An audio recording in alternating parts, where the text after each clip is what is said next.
ராம் ராம், வாழ்க வளமுடன். Voice of காஞ்சி நேயர் அனைவருக்கும் இனிய மாலை வணக்கம். இன்னைக்கு என்ன மாதிரி பதிவு பார்க்க போறோம்னா, அன்னதானத்தை பத்தி ஸ்ரீ பெரியவா ஏழை ஜனங்களுக்கும் நமக்கும் எளிய புரியுற மாதிரி அழகா சொல்லியிருக்கா.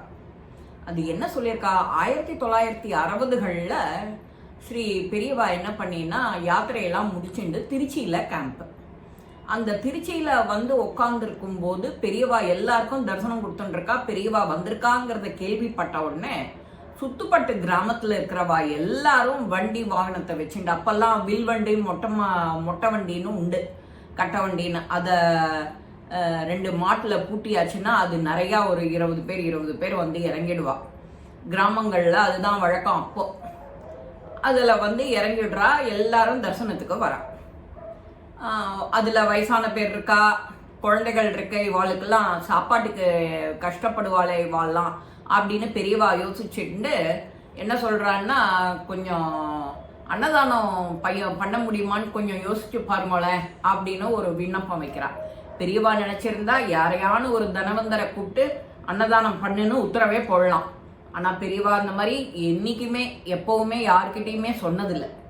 பெரியவா மேற்கொண்டு இதை சொல்கிறா, அன்னம் ஒன்று தான் திருப்திப்படுத்த முடியும், அதுவும் உக்காத்தி வச்சு இலை பரிமாறி இலையில உக்காத்தி வச்சு பரமாறணும். அப்போதான் அன்னங்கிறது ஒரு வேளை சாப்பிட்டாச்சுன்னா அடுத்த வேலை தான், அதாவது 6-7 மணி நேரம் கழிச்சு தான் அடுத்த வேலை சாப்பிடுவா.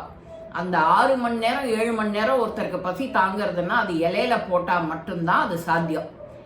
அன்னத்தால் மட்டும்தான் ஒருத்தன் போறோம்னு சொல்ல முடியும். வயிறு போறோம், பசிக்கிறது, எனக்கு வேணும், போறோம் அப்படின்னு அது மட்டும், அந்த உணர்வு மட்டும்தான் எப்போ வரும், வயிறு மட்டும்தான் போறோம்னு சொல்லும். மற்றதை எதை கொடுத்தாலும் போறோங்கிற எண்ணமே வராது. பொண்ணு, பொருள், காசு, பணம், நகை, நட்டு, இடம், வாகனம், எதை கேட்டாலும் இதுக்கப்புறம் அது, அதுக்கப்புறம் அது, அதுக்கப்புறம் அது, அது எல்லாத்தையும் வாங்கி வச்சுட்டு என்ன பண்ண போறேன்னு யாரும் யோசிக்கிறது இல்லை. நாம பொதுவா பந்தியில சாப்பாடு போட்டா கொஞ்சம் மிச்சமாறத நாய்கள் சாப்பிடும். அந்த காலத்துலலாம் நரிக்குறவாள்லாம் எடுத்துப்பா. அதுக்கப்புறம் அந்த இலைய நாய் நக்கிட்டு அந்த இலைய மாடு திங்கும். இத்தனை ஜீவன்கள் சாப்பிடும். சாதாரணமாக ஒரு பந்தி, ஒரு கல்யாணம், ஒரு அன்னதானம் நடத்துகிறா அப்படின்னா அந்த ஏரியாவில் இதுதான் வழக்கம். ஆனால் அங்கே பர்ஜாரகர் சமைக்கிறவாள்லாம் என்ன பண்ணுறா, இன்னி இந்த தடவை கூட்டம் ரொம்ப ஜாஸ்தியாக இருக்கே, பொட்டலமாக கட்டி கொடுத்துடலாமான்னு யோசிச்சுக்கிறான். அங்கே இருக்கிறவாள்லாம் இதை பெரியவா காதில் போடுவோன்னு நினச்சிக்கிறா. அங்கே இருக்கிற ஊழியர்கள் எல்லாம், மடத்து சிப்பந்திகள்லாம். அந்த அன்னதானம் நல்லபடியாக முடிஞ்சுது. எல்லாம் முடிஞ்ச உடனே வரிசையாக எல்லாருக்கும் போடுறா. ஆனால் பந்தியில் சாப்பிட்டவா 4வது பந்தி, அந்த 5வது பந்தியில் திரும்ப வந்து உட்கார்றா.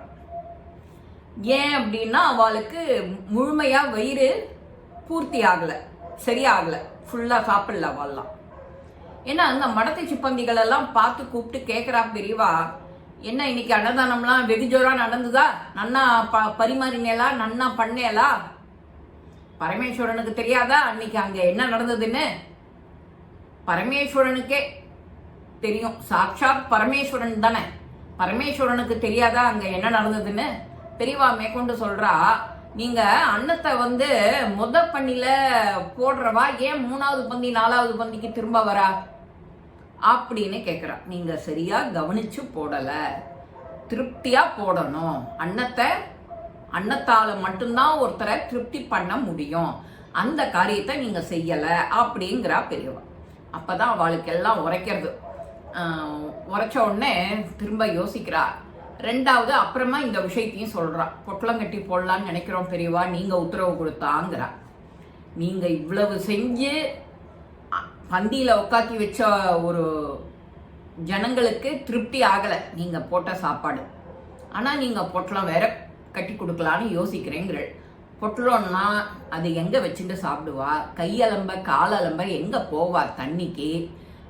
இதே நீ உட்காத்தி வச்சு சாப்பிட்டேன்னா, சாப்பாடு போட்டாக்கா அந்த இலையில கொஞ்சம் மிச்சம் மீறதெல்லாம் நரிக்குறவா சாப்பிடுவா, நாய் சாப்பிடும், அப்புறம் மிச்ச இலைய கூட விடாத மாடு சாப்பிடும், இத்தனை ஜீவன்கள் சாப்பிடும். நீ பொட்டலம் கட்டி கொடுத்தேன்னா என்ன ஆகும்? சில பேர் என்ன சாப்பிடணுமோ அதை மட்டும் சாப்பிட்டு தூக்கி போட்டு போயிடுவா. கொஞ்சம் உப்பு உரப்பு கூட குறைச்சி இருந்ததுனாலும் சரியா கவனிக்க மாட்டா. இதே நீ பந்தியில உட்காந்து வச்சு போயிட்டேன்னா உப்பு போடுவ, சர்க்கரை போடுவ, குழம்பு ஊத்துவ, பொரியல் போடுவ, இவ்வளவு விஷயம் அங்க நடக்காதோ இல்லையா அப்படிங்கிறா பெரியவா. நமக்கும் தான் உட்காத்தி வச்சு போடுறது கஷ்டம்னு நாம நினைக்கிறோம். அதுதான் தப்பு. உட்காத்தி வச்சு போட்டா பரிமாறினாதான் புண்ணியம். அதையும் பெரியவா சொல்றா. நமக்கான பாடம் தான். நாமளும் எத்தனையோ அவசரத்துல இந்த அவசர கதியில நாம இருக்கோம். ஆனா உட்காத்தி வச்சு சாதம் போடுறதுங்கிறது ஒரு பெரிய விஷயம். அது ஒரு தமிழ் மாசமும் திருமதி அகிலா வெங்கடேஷ், அனுஷமகான் கோஷால திருச்சி ஸ்ரீரங்கம் போட்டுருக்கா. இந்த மாதிரி சின்ன சின்ன கைங்கரியங்கள்ல நம்மளோட கையை கொடுத்து உதவினா செய்கிறவாளுக்கும் சந்தோஷம் இருக்கும். வாலண்டியர்ஸ் வருவா பரமாற. ஒருத்தர் சமைச்சு கமைச்சு ஒருத்தர் கொண்டு வண்டியில ஏற்றி கொடுத்துருவா, ஒருத்தர் வண்டியிலேருந்து கொண்டு இறக்குவா, ஒரு இடத்த வாடகைக்கு பிடிப்பா, அந்த இடத்த வாடகைக்கு பிடிச்சி அந்த இடத்துல அன்னதானம் போடுறா அப்படின்னு ஒரு போர்டு கூட தொங்க வேண்டாம், போய் உட்காந்து சாப்பிட்டுட்டு இருக்கிறத பார்த்தாலே அந்த சத்திரத்தை நோக்கி வருவா. இந்த மாதிரி இப்பேற்பட்ட இந்த புண்ணிய காரியத்துல நாமளும் பங்கு எடுத்துக்கணும். ரொம்ப பெரிய தொகை இல்லாட்டியும் ஒரு 500 1000 கொடுத்த ஒரு 10 பேர் இந்த மாதிரி கூடி சேர்ந்துட்டா ஒரு 100 பேருக்கு அன்னதானம் இன்னைக்கு போடலாம். எப்படி உட்காத்தி வச்சு மரியாதையா அதுக்கு என்ன மரியாதை கொடுக்க முடியுமோ, அன்னத்துக்கு என்ன மரியாதை கொடுக்க முடியுமோ அந்த மரியாதையை கொடுத்து நாமளும் அந்த அன்னதானத்தை சிறப்பிக்கணும். பெரியவாளும் எவ்வளவு அழகா அந்த அன்னதானத்தை பத்தி சொல்றா. இதுதான் புண்ணிய காரியங்கள் அப்படின்னு சொல்றது. இந்த புண்ணிய காரியங்கள் நம்ம கூட, இதுதான் நம்ம கூட வரும். இந்த காரியத்துல நாம பங்கு எடுத்துக்கிறது அவ்வளவு பெரிய உன்னதமான விஷயம்.